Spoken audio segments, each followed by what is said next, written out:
Question today. Now the IG has already been nominated. There's a nominee, then there's the vetting, and then there's the approval by Parliament. But we already have someone, it's Hilary Mutyambai. So the question we're asking you today is, what are your expectations for the new IG of police? That's a question right there. What is the future of the police force? And what sort of IG can lead the police over the next 4 years? But the question we want you to respond to, which is not this one. Yeah, which is not that one. So we can put that one down. Let's take that one off. What are your expectations of the new Inspector General? Yeah, so this was before his name was stable. So yes, now we know who the nominee is. And what are your expectations? You can text 22422. You can also call in 0719 777. You can tweet at Trevor Mbija, at Citizen Kenya, at Waiga Mwaura. We'll sample some of your views during this broadcast, and at the end of it all, one last time, the question is, what are your expectations of the new Inspector General of Police? Let me introduce our guests this morning, that will get to the newspaper review, beginning from my immediate left. Simiyu Werunga, Executive Director, Center for Security Studies and Diplomacy, and also security consultant. Thank you for making time for us. Then we have Monica Gitau, CEO, Women Security in Kenya, Women in Security of Kenya. Thank you so much for making time. Mwenda Bijiwe, security consultant as well, is with us. Thank you for coming this morning. And Rungu Houghton, the Executive Director, Amnesty International. Thanks for making time for us. So let's get into the newspaper review, right? That's right. Let's do that. We start with the front page of the Standard today. A picture there of President Uhuru Kenyatta and French President Emmanuel Macron. And we've talked a bit about that during the course of the paper review. In addition, the big headline there, 2022 plan for Uhuru-Raila to form an alliance. And Senate Minority Leader James Orengo yesterday revealed that he had held a 4-hour-long meeting with the president and hinted at ODM working with Uhuru's Jubilee in the next polls. Underneath that, you can see a picture of Mutyambai, the new police IG designate. Of course, there is a process that will happen now moving forward, but this is the man that the president feels can hold that office for the next 4 years. And another headline there, a small one, Judge hands drunk drivers a reprieve, and the court rules that police will have to prove that motorists they arrest are too intoxicated to control a vehicle. At the very top of the Standard there, shame of 10-kilometer wall that cost 3.3 billion Kenya shillings. Now, in just a bit, Trevor will take you through the front page of the Daily Nation, but I want to get a quick reaction from many of my panelists here. 2022 plan for Uhuru-Raila to form alliance. Maybe, Rungu, I'll start with you, because we've talked about these issues before. Are Ruto's allies vindicated now? They've been saying for a long time, we see something behind this handshake. So I think for most of the country, if we look back to 2017, many of us should really be in whiplash, given the level of acrimony and the attacks that we saw, the toxicity of the attacks that we saw between ODM and Jubilee, or NASA and Jubilee. And of course, much has happened in the last year or two. So much has happened. I think one of the things we do realize about the political class is that they have the capacity and the appetite for constant realignments. And this doesn't surprise me. It has been building up over the last few months. We're still far from 2022, so it is not necessarily the case that everything we are seeing will be the case in a couple of years from time ahead of us. But I think the key thing here really is, I think the declaration is now very clear, and the challenge for the Deputy President and his allies will be, where does he fit? Which alliances is he creating so that he continues to remain relevant in the political spectrum? I almost wonder, what are his options and of course you play a different role altogether, but if he was here and he asked you, what do I do now in light of all this, what would you tell him? I basically don't advise any politician on political alignments. I mean, I could give him a lot of advice on human rights issues. On human rights issues, I knew you how to bring down teenage pregnancies, abuse against women and forced evictions. But I think on the other issues, it is out of my competence. Wait and see policy. Mwenda, what do you make of this arrangement? Is it too early for us to even be having this conversation? And where does this leave Kenyans in general? Well, personally, I think Mr. Orengo, Honorable Orengo, spoke too early, and I think the timing was wrong. In the heat of the political temperatures, he should have held back that comment. Sometimes you don't expose your game, and with the temperatures, I and Ruto's side feeling that the handshake was all about 2022. His Excellency the President has vehemently said it's not about 2022. Mr. Odinga has said it's about time we heal the country. Then Orengo, throws in the spanner, and I think he spoilt the thing. Sometimes it's good to hide your game. When I was in the military, we used to say, you don't take all the troops to the war front. He took everything to the war front this time, and I think that's misadvised. But then it justifies Ruto and his allies that this is our political, game, and unfortunately, that kind of waters the building bridges initiative. So, in my opinion, Orengo misspoke. So you don't think even it's if about it's Kenya even if at it's all? the truth, he should not have. The timing was wrong. He shouldn't have said it at this time. Not when people are almost insulting the president. We have politicians speaking, directly to the president, telling him we don't care who you endorse, we will meet you at the ballot. Orengo should not have spoken this at this time, because then it justifies those people who have been even insulting the president. And I wonder from what planet those politicians are coming from, to speak like that to the president. I ask the politicians from the Rift Valley to be a little toned down. Yeah. And especially Honorable Ruto and his brigade, I think they are creating their own enmity. They will be their own enemies if that's the debate they'll bring to Kenyans, even as we walk towards 2022. All right. Do any of you want to comment on this briefly before we carry on? Madam Gitau, Yes. was this about Kenyans from the beginning, or was it just about the political class? I think it is not about Kenyans. It's a political class, and Orengo should be categorized as an individual according to what maybe he wanted to mean. But still, it's very early to talk about politics at this time.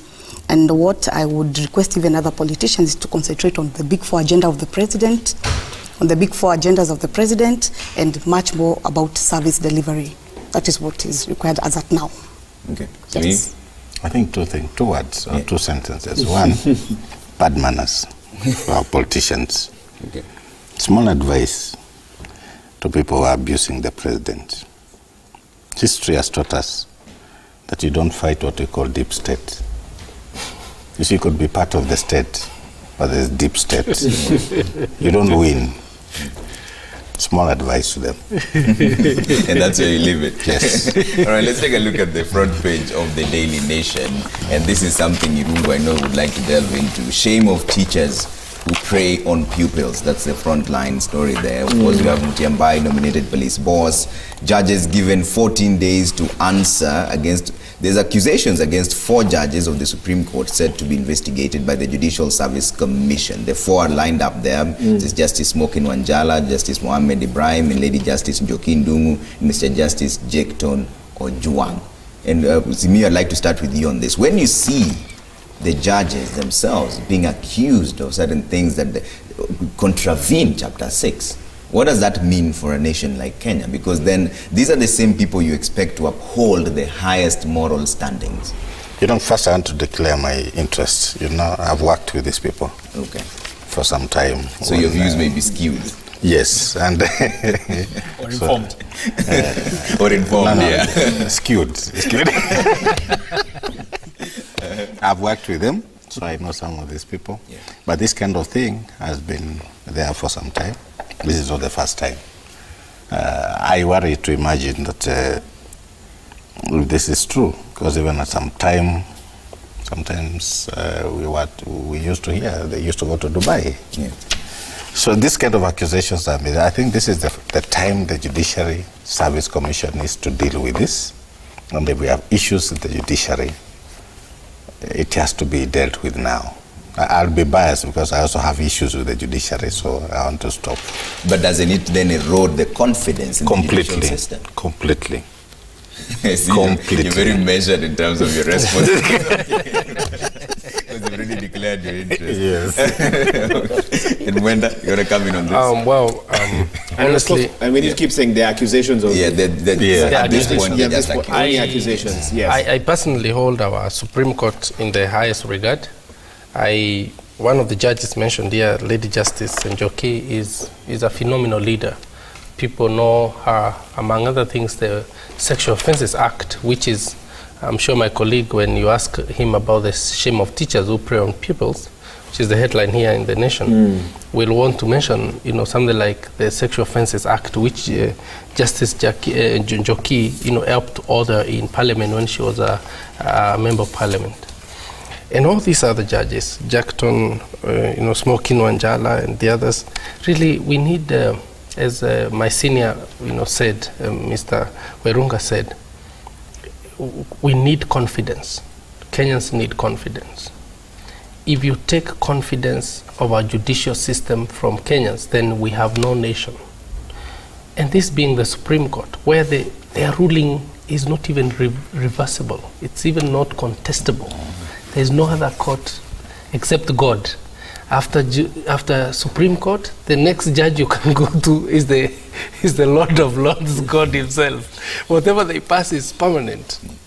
Then we need to restore dignity. And if the accusation by Grand Mullah, Banaben Nasir, is anything to go by, then the Judicial Service Commission needs to go into the depth of this, investigate. If these judges are right, tell Kenyans they are right, and Grand Mullah was wrong. And if they are wrong, tell Kenyans they are wrong, and Grand Mullah was right. But we must restore the confidence of our judicial system. So first to say, even our investors, investors to our country, part of what helps investors decide to come to our country is even the rule of law, because they know they could even have industrial problems, labor problems with their workers.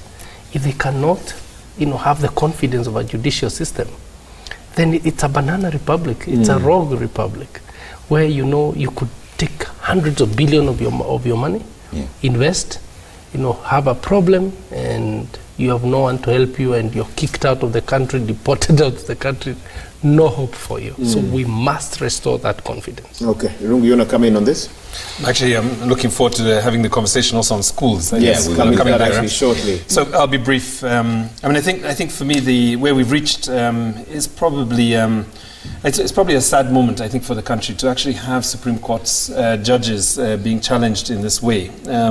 But I think, notwithstanding that, it is what it is, and I think the opportunity now really is for the Supreme Court judges to respond to the allegations that are there. And it seems like the allegations range from everything to do with, I would say, kind of personality, management styles, to delayed caseload, to corruption and more serious offences.